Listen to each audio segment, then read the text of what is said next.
प्यारे विद्यार्थियों, आज हम पढ़ेंगे मरकरी सेल और सीसा संचयक सेल। देखो, हम प्राथमिक सेल पढ़ रहे थे। प्राथमिक सेल दो थे, शुष्क सेल और मरकरी सेल। शुष्क सेल हमने पिछले वीडियो में पढ़ लिया था और अब पढ़ेंगे मरकरी सेल या बटन सेल। फिर द्वितीयक सेल दो प्रकार के होते हैं, सीसा संचयक सेल और निकिल कैडमियम सेल, वो द्वितीयक। तो आज हम एक तो प्राथमिक सेल के बारे में पढ़ रहे हैं। कौन सा प्राथमिक सेल? Mercury cell. और एक द्वितीयक सेल के बारे में पढ़ते हैं। कौन सा द्वितीयक सेल? सीसा संचयक सेल। दो सेल पढ़ रहे हैं आज। तो देखो, सबसे पहले हम मरकरी सेल पर पहुंचते हैं। देखो, आपको दैनिक जीवन में मरकरी सेल कहां काम आता है? देखो, अपनी घड़ियां होती हैं, घड़ियों में एक छोटा सा बटन नुमा सेल नहीं डलता क्या? छोटी घड़ियां होती हैं, जैसे मान लो अपने रिमोट में तो दूसरे सेल ड्राई सेल डलता है रिमोट में, किंतु जैसे छोटी मशीनरी आती हैं उनके अंदर भी एक बटन नुमा सेल डलता है। छोटी छोटी बैटरियां आती हैं उनके अंदर भी ये डलता है। बड़ी जो बैटरियां आती हैं उसमें ड्राई सेल डलता है। तो बटन सेल ज्यादातर सर्वे उपकरण, ये मान सकते हैं कि जो सर्वे उपकरण, सुनने वाले जो उपकरण होते हैं, ज्यादातर जो विद्युत के थोड़े छोटे इलेक्ट्रॉनिक्स उपकरण होते हैं, मान लो उन उपकरणों के अंदर क्या डलते हैं? ये बटन सेल डलते हैं। कभी कभी पूछ लेता है कि सर्वे उपकरणों में प्रयुक्त होने वाला सेल कौन सा है, तो मरकरी सेल। अब मरकरी सेल आपको देखा हुआ तो एक बटन नुमा सेल होता है। उस बटन का हमने क्या किया था? उस बटन को हमने काट दिया इस तरह से, एक त्रिकोण के रूप में काट दिया इस तरह से। क्यों? क्योंकि हमें ये जानना है कि उस बटन सेल के अंदर होता क्या है। उस बटन सेल के दो तो आवरण होते हैं, एक तो आवरण बाहर की ओर स्टील का आवरण होता है और एक अंदर की ओर स्टील का आवरण होता है। ये तो बाह्य स्टील का आवरण है, जो ये बाहर दिखाई दे रहा है अपने को, ये, और जो अंदर दिखाई दे रहा है ये आंतरिक स्टील का आवरण है। इसमें देखते हैं तो देखो, ऊपर इसमें क्या भरा होता है? इसमें जिंक अमलगम भरा होता है। अब ये जिंक अमलगम क्या आ गया? जिंक अमलगम भरा होता है। क्या भरा होता है? Zinc amalgam.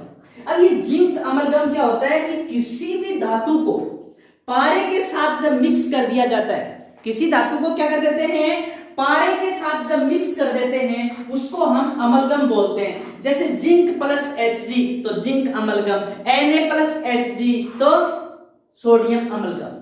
यानी जिंक अमलगम Zn किसमें घुला हुआ है? Hg में। ये किसका काम करता है? एनोड का। देखो, एनोड के रूप में कौन काम आता है? जिंक अमलगम काम आता है। इसके बीच में भरा होता है एक लिक्विड पदार्थ, वो होता है HgO। मरकरी ऑक्साइड और कार्बन चूर्ण दोनों को मिक्स करके भरा जाता है। मरकरी ऑक्साइड और कार्बन चूर्ण को, ये किसका काम करता है? विद्युत अपघटक का, ZnO प्लस KOH। अब कैथोड का काम कौन करेगा? कैथोड का काम करेगा अपना जो, विद्युत अपघटक का काम ये HgO प्लस C कैथोड का काम करता है। अपन विद्युत अपघटक के रूप में चल रहे हैं।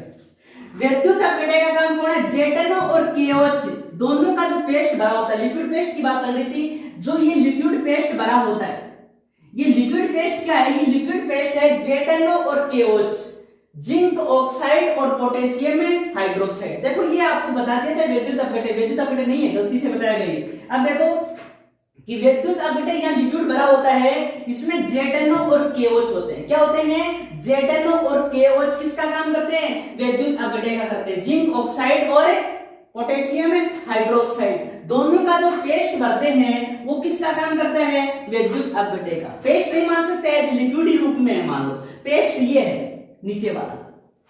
तो जिसमें HgO और कार्बन का जो पेस्ट भरते हैं वो किसका काम करता है? कैथोड। तो देखो, ऊपर वाला भाग ये क्या हो गया? जिंक अमलगम हो गया। क्या हो गया?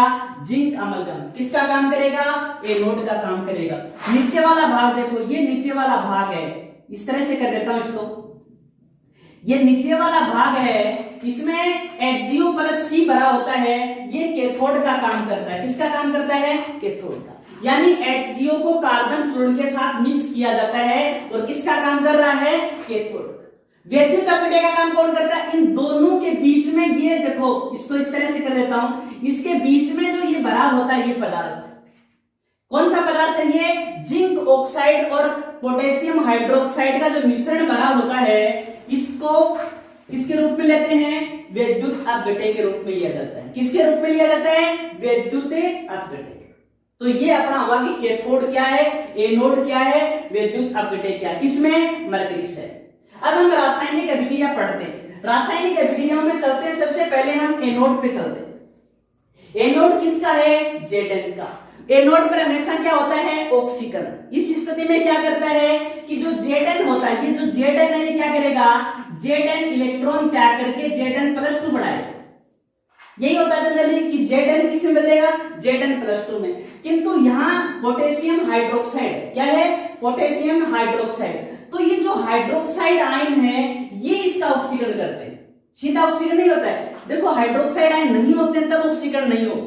अब यहाँ क्या होता है? Zn को सीधे इलेक्ट्रॉन निकालने की आवश्यकता नहीं है, क्योंकि जनरली जो शुष्क सेल था उसमें Zn+2 में बदल दिया था। उसमें भी एनोड का काम कौन कर रहा था? Zn, जस्ते का पात्र था वो। तो यहाँ हाइड्रोक्साइड आयन है, ये हाइड्रोक्साइड आयन ही क्या करेंगे? ऑक्सीकरण करेंगे। क्या करेंगे? ऑक्सीकरण। देखो Zn की क्रिया हम हाइड्रोक्साइड आयनों से करवाएंगे OH- से, तो क्या बढ़ेगा? ZnO। अब यहां देख लो, यहां भी Zn ZnO में बदला, यानी Zn+2 में बदला है। ZnO में Zn का ऑक्सीकरण कितना है? +2 ही होता है। तो यहां किस में बदला है? +2 में। Zn+2 में बदला, यानी ZnO में बदला है। ऑक्सीकरण हुआ है, ऑक्सीजन जुड़ा है। अब नहीं कह रहे हैं हाइड्रोजन क्यों नहीं जोड़ा? क्योंकि हम ऑक्सीकरण कर रहे हैं, हम अपचयन नहीं कर रहे हैं। तो क्या जुड़ गया? Zn। अब देखो हाइड्रोक्साइड आयन जो बच जाते हैं, मान लो हाइड्रोक्साइड आयन तो पर्याप्त मात्रा में होंगे, वो जल के रूप में बाहर निकल जाएंगे और 2 इलेक्ट्रॉन, इसको क्या ले लेते हैं? 2। एनोड पर यही अभिक्रिया लिखी कि Zn किसके अंदर घुला हुआ है? Hg के अंदर। इसके साथ 2 हाइड्रोक्साइड आयनों ने क्रिया की, क्या बना?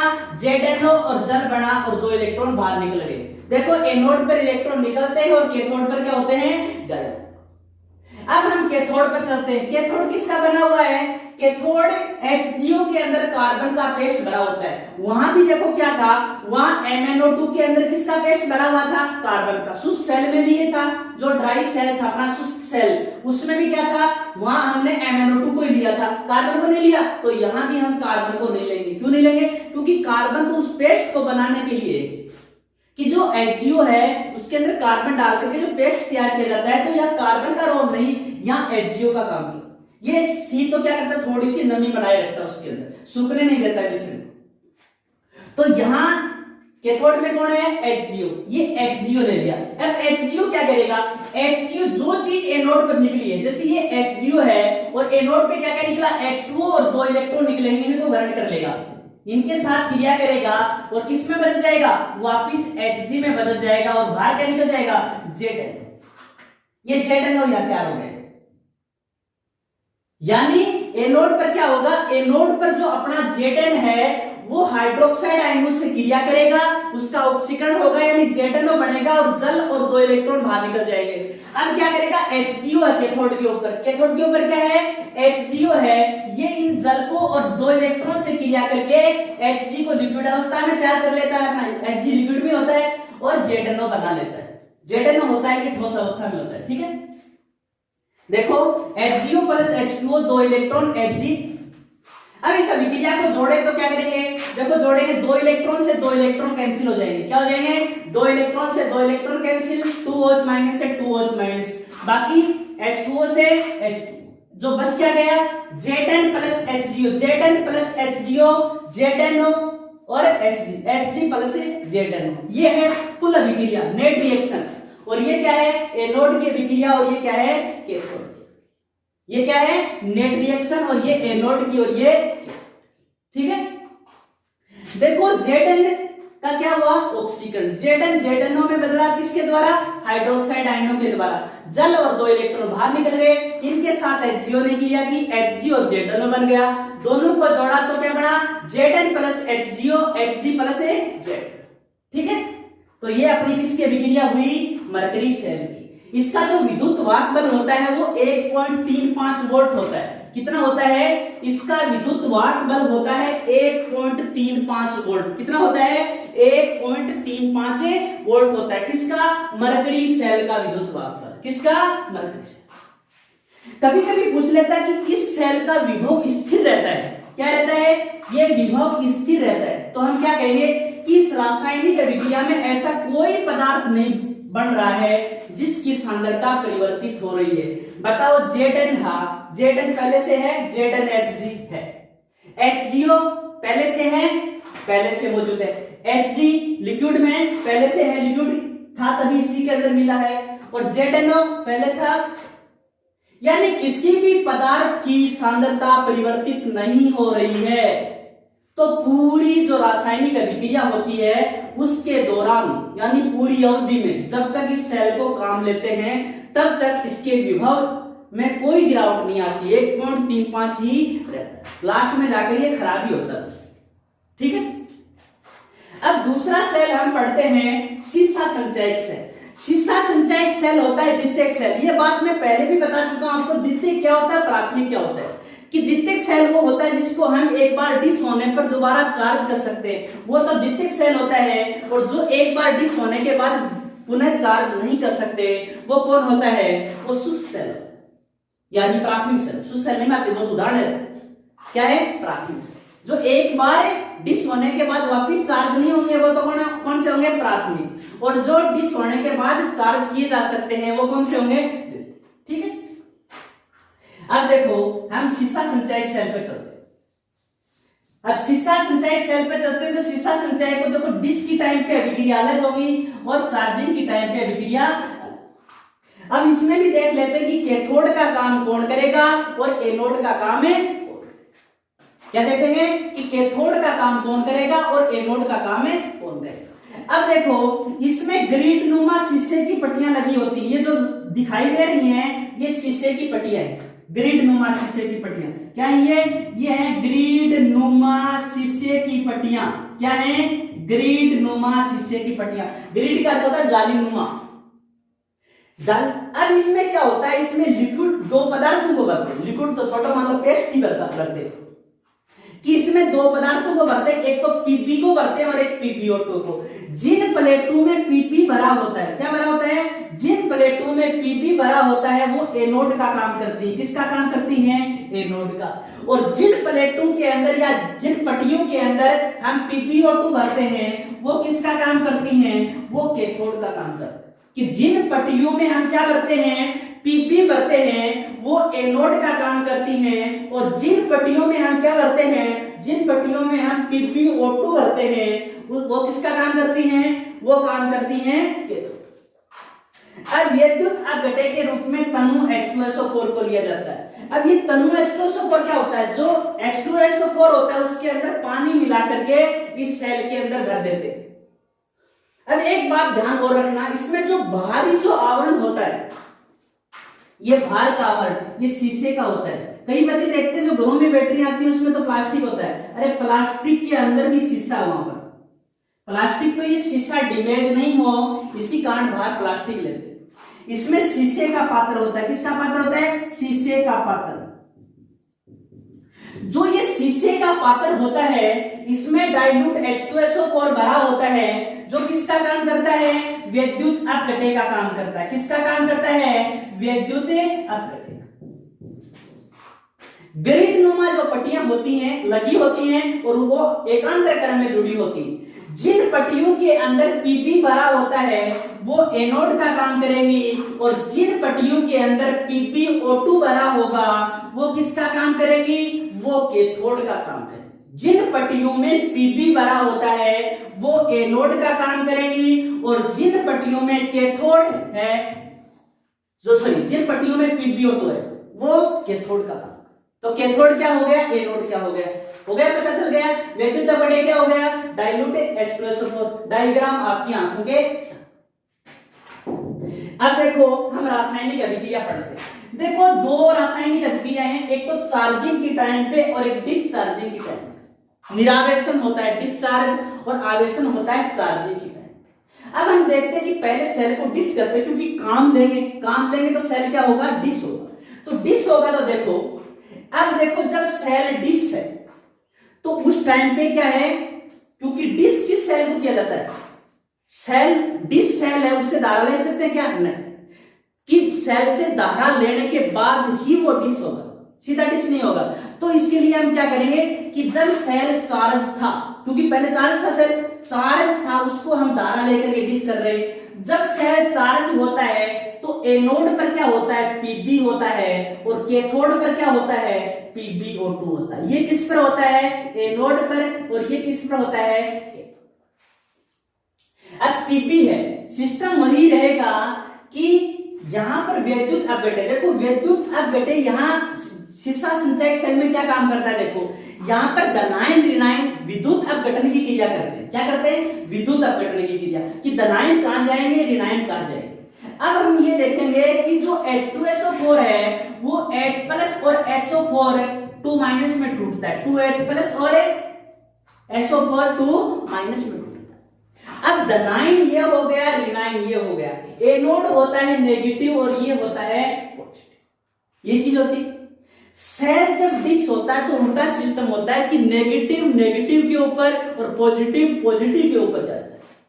डिस की टाइम पे देखो, चार्जिंग की टाइम पे विद्युत अपघटन प्रोसेस होती है, या विद्युत अपघटन से थोड़ी उल्टी प्रोसेस होती है विद्युत अपघटन किंतु थोड़ी सी उल्टी प्रोसेस। इसमें पॉजिटिव के ऊपर पॉजिटिव और नेगेटिव के ऊपर नेगेटिव जाता है। अब बताओ इसमें पॉजिटिव आयन कौन सा है? 2H, 2H प्लस क्या है? पॉजिटिव, पॉजिटिव के ऊपर नेगेटिव, तो ये क्या हुआ? चार्जिंग की टाइम। किंतु चार्जिंग की टाइम पे पीबी नहीं होता है, पीबी कब होता है? जब सेल पूरा चार्ज हो जाता है। तो यहां पर उल्टा सिस्टम होगा, यहां क्या होगा कि नेगेटिव के ऊपर नेगेटिव, डिस होता है सेल तब नेगेटिव के ऊपर नेगेटिव और पॉजिटिव के ऊपर पॉजिटिव। तो बताओ ये नेगेटिव और ये पॉजिटिव, तो यहां पॉजिटिव नहीं, क्या आएगा? नेगेटिव, क्योंकि नेगेटिव के ऊपर नेगेटिव भेजना है। यहां पर नेगेटिव आयन अपना कौन सा है? नेगेटिव आयन अपना सल्फेट, SO4 ने क्रिया की। ये दो नेगेटिव हटाने के लिए दो इलेक्ट्रॉन बाहर निकल गए और पीपी किसके साथ जुड़ गया? SO4 के साथ। यानी ये मान लो कि ये जो पीपी है इसको SO4 के साथ जुड़ने के लिए क्या चाहिए? दो इलेक्ट्रॉन त्यागने पड़ेंगे, दो इलेक्ट्रॉन त्यागने पड़ेंगे, तो पीपी ने दो इलेक्ट्रॉन त्यागे, ठीक है। चाहे इसने इसके अपने दो इलेक्ट्रॉन दे दिए और इसके इलेक्ट्रॉन दो आगे आ गए, ये मान लो चाहे, किंतु ये पीपी के इलेक्ट्रॉन होते रिएक्टिव, ठीक है।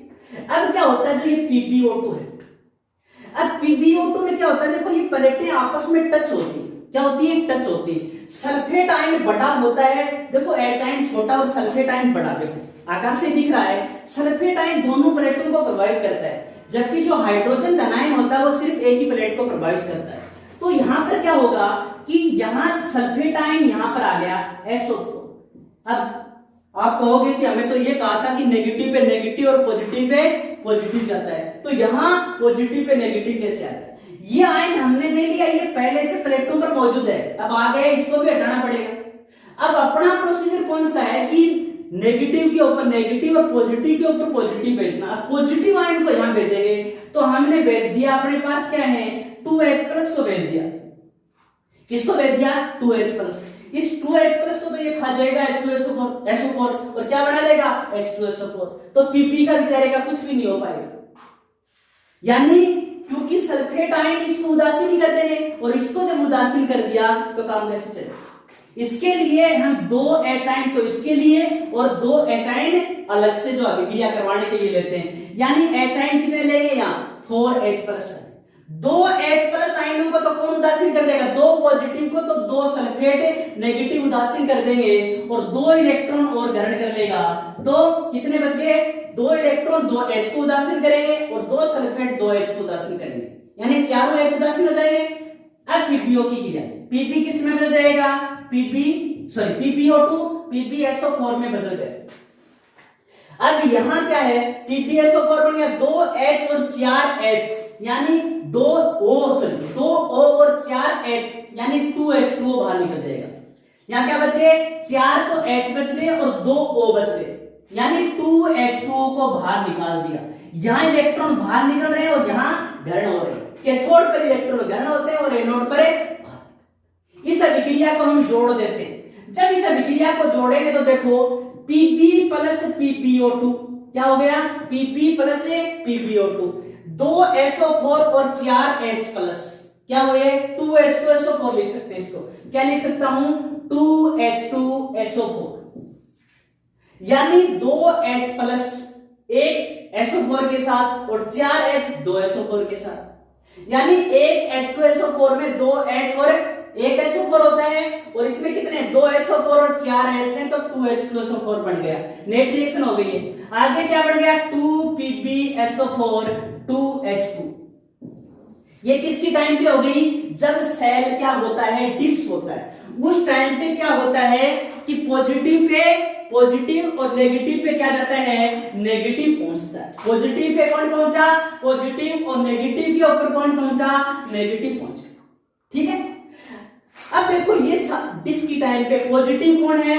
ये है, ये पॉजिटिव के ऊपर और ये नेगेटिव। जब सेल को हम चार्ज करते हैं, अब देखो ये एक लूप, देखो बोर्ड के ऊपर रिएक्शन को देखो कि जब सेल डिस हो जाता है, निरावेशन किसमें? जब सेल निरावेशित होता है तो कैथोड देख लो चाहे एनोड देख लो, दोनों के ऊपर क्या जमा हो जाता है? पीबीएसओ। और जब सेल चार्ज होता है तो पीबी और पीबीओ। अब हम सेल को जब क्या करेंगे? चार्ज करेंगे तो अभिक्रिया किसके साथ कराएंगे? पीबीएसओ4। और धनायन और ऋणायन का प्रोसीजर क्या रहेगा कि पॉजिटिव के ऊपर क्या भेजेंगे? नेगेटिव, और नेगेटिव के ऊपर क्या भेजेंगे? पॉजिटिव। ये कब होगा? चार्जिंग की टाइम पे। तो देखो हम अब चार्जिंग की रिएक्शन लेते हैं कि चार्जिंग की टाइम पे क्या होता है। चार्जिंग की टाइम पे देखो, चाहे एनोड हो चाहे कैथोड हो, दोनों के ऊपर जब सेल डिस हो गया तो क्या जमा हो गया? पीबीएसओ4 जमा हो गया। क्या जमा हो गया? दोनों कंडीशन में पीबीएसओ4 जमा हो गया। कब जमा हो गया?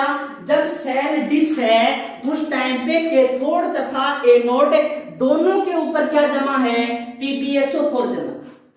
अब सेल को हम क्या करेंगे? सेल को हम चार्ज करेंगे। डिस की टाइम पे पॉजिटिव पे नेगेटिव और नेगेटिव पे सॉरी पॉजिटिव पे पॉजिटिव और नेगेटिव पे नेगेटिव जा रहा था। अब की बार उल्टा सिस्टम होगा, नेगेटिव पे पॉजिटिव और पॉजिटिव पे क्या होगा? नेगेटिव। क्योंकि उस टाइम पे हम धारा ले रहे थे और अब धारा दे रहे हैं। धारा देंगे तो विद्युत अपघटन होगा। क्या होगा? विद्युत अपघटन। और विद्युत अपघटन में क्या होता है कि धनायन कहां जाते हैं? कैथोड पर, और ऋणायन कहां जाते हैं? एनोड। ये प्रोसीजर है। क्योंकि वही प्रोसीजर विद्युत अपघटन में, यानी पॉजिटिव पे नेगेटिव और नेगेटिव पे क्या हो गया? पॉजिटिव। ये प्रोसीजर। अब देखो पीबीएसओ4 ये नेगेटिव है और ये क्या है? अपना पॉजिटिव सिस्टम। अब पीबीएसओ4 के ऊपर कौन जाएंगे? H+ जाएंगे, 2H+ यहां चलेंगे। देखो डिस्चार्ज के टाइम पे जो सिस्टम हो रहा था, चार्ज के टाइम पे उल्टा होता है। एनोड के ऊपर वहां इलेक्ट्रॉन निकल रहे थे तो अब की बार क्या होंगे? ग्रहण होंगे। 2 इलेक्ट्रॉन इन्होंने ग्रहण कर लिए और चार्जिंग के टाइम पे क्या बन गया? पीबी। जब सेल फुल चार्ज होता है तो पीबी बन गया, क्योंकि फुल चार्ज को डिस किया था हमने, तो पीबी। और ये क्या बन जाएगा? H2SO। अब देखो दोनों पर ही क्या है? पीबीएसओ4। अब यहां कौन आएंगे? यहां नेगेटिव आएंगे। कौन आएंगे? नेगेटिव आएंगे। अब एक चीज देखो, यहां पर नेगेटिव तो आ गए। अब इस कंडीशन में क्या होगा कि हमने उस टाइम पे जब सेल डिस था उस टाइम पे कैथोड पे पानी बाहर निकला था। क्या निकला था? कैथोड पे जल बाहर निकलता है। क्या बाहर निकलता है? जल बाहर। तो ये जल वापिस हम ले लेंगे, जब सेल को चार्ज करेंगे तो पानी डालते हैं। क्या डाल दिया? H2। अब ये प्रोसीजर हुई तो क्या होगा? देखो जब सेल चार्ज होता है तो कैथोड पर क्या होता है? PbO2। अब क्या हुआ? देखो ये SO4 ये SO4 और दो क्या हो गए यहां पर? 2H2, यानी 4H हो गए। 2H2 हो गए तो कितने हो गए? टोटल 4 हो गए, यानी 2H2SO4। क्या लिख सकते हैं? 2H2SO4 बढ़ गया। क्या बढ़ गया? 2H2SO4। अब देखो सल्फेट आ गए दोनों और दो 4 क्या आ गए? H। अब 2 O बच गए और एक Pb बच गया। वो क्या बनाया? PbO। कैथोड पे उस टाइम पे इलेक्ट्रॉन ग्रहण हो रहे थे, यहां इलेक्ट्रॉन का क्या होगा? त्याग होगा। 2 इलेक्ट्रॉन बाहर निकल जाए। इन अभिक्रिया को सीधा लिख देता हूं मैं थोड़ा। देखो एनोड पे क्या हुआ? एनोड पे अपना पीबीएसओ4 था, वहां पर 2H+ आए। क्या किया? 2 इलेक्ट्रॉन ग्रहण किए, पीबी में बदल गए और H2SO। ये एनोड पर हुआ। कैथोड पर क्या होगा? जो पीबीएसओ4 है उसकी क्रिया सल्फेट आयनों से हुई। जो जल बाहर निकला था कैथोड पे डिस की टाइम पे, वो चार्जिंग की टाइम पे वापस डाल देते हैं। जल तो वो नहीं डालेंगे, वो तो निकल ही जाता है, नया जल डालते हैं। ठीक है ना? उसकी पूर्ति करने के लिए बन क्या जाता है? PbO2 बन जाता है। 2SO4 और 4H से 2H2SO4 और 2 इलेक्ट्रॉन बाहर निकल जाते हैं। जोड़ेंगे तो क्या होगा? देखो 2 PbSO4 यहाँ 2 H और 1 SO4 है तो H2SO4 क्या हो गया, H2SO4। ये H2SO4 इस H2SO4 से कट जाएगा, बच गया 2H2O, इधर Pb plus PbO2 plus 2H2SO4। जो अभिक्रिया चार्जिंग की टाइम पे होती है डिस्चार्जिंग की टाइम की उल्टी होती है, यानी डिस्चार्ज का सेल तब अभिक्रिया ये थी और चार्ज की टाइम पे साफ सुथरे अक्षरों में यहां लिखी हुई है, बता दें। अब देखो वापिस बता देता हूं कि जब सेल डिस होता है यानी निरावेशित होता है उस टाइम पे अपने पास H प्लस और सल्फेट है, पॉजिटिव पे पॉजिटिव को भेजो, यानी पॉजिटिव नेगेटिव याद नहीं रहती है, भेज दो कि जो H प्लस है उनको तो कहां भेजो, उसको कैथोड पे भेजो और सल्फेट को कहां भेजो, एनोड। ठीक है ना, वहां पर क्या बन जाएगी, दोनों स्थिति में PbSO4 बन जाएगा। एनोड पर इलेक्ट्रॉन निकलेंगे, कैथोड पर ग्रहण होंगे और कैथोड पर जल और निकलेगा। यानी जब सेल डिस होगा तो कैथोड और एनोड दोनों पर लेड सल्फेट PbSO4 जमा हो जाएगा। ठीक है, अब जब सेल को चार्ज करेंगे तो सेल क्या हो चुका है, डिस हो चुका है, यानी कैथोड और एनोड दोनों पर क्या आ चुका है, PbSO4 आ चुका है। अब की बार उल्टा होगा कि H प्लस को तो कहां भेजेंगे, एनोड पर, और सल्फेट को कहां भेजेंगे, कैथोड। उस स्थिति में ये वापस Pb और PbO2 बन जाएंगे।